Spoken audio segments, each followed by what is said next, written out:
More than half of U.S. state school boards have pushed back against the National School Boards Association (NSBA) after the organization sent a letter to the White House suggesting parents might be engaging in domestic terrorism.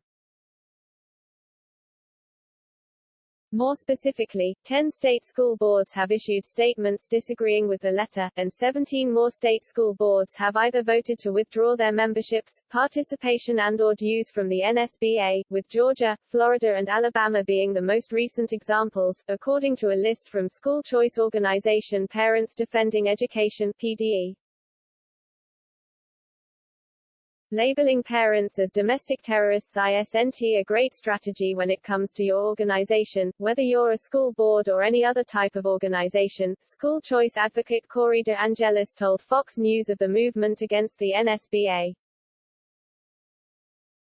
NSBA's September 29 letter sparked backlash from lawmakers, parents and educational leaders as it appeared to prompt a Justice Department (DOJ) memo about a nationwide investigation into intimidation against school boards.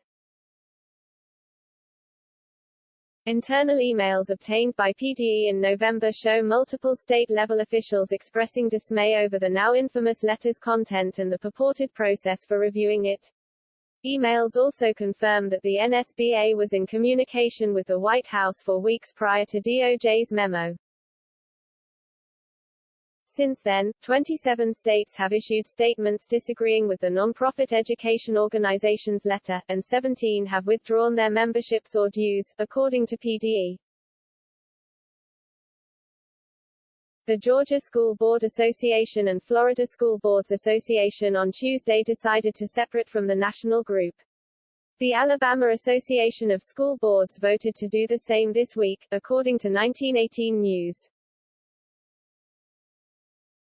The NSBA issued an apology on October 22 for the letter to Biden, saying there was no justification for some of the language included in the letter. As we've reiterated since the letter was sent, we deeply value not only the work of local school boards that make important contributions within our communities, but also the voices of parents, who should and must continue to be heard when it comes to decisions about their children's education, health, and safety, the association said.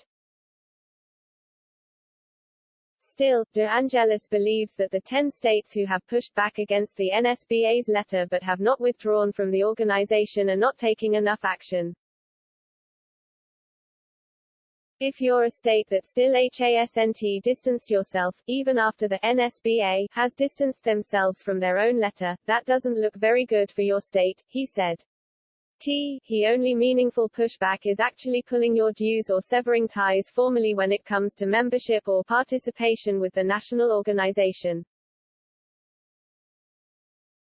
He added that parents have become a special interest group in K-12 education recent months, whereas before, the only special interest groups that had any real sway were teachers' unions and superintendents.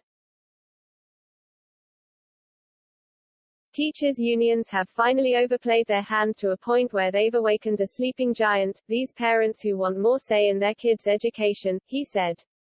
And I'm especially optimistic because parents care about their kids more than anybody else, and they're going to be the special interest group in K-12 education from here on out.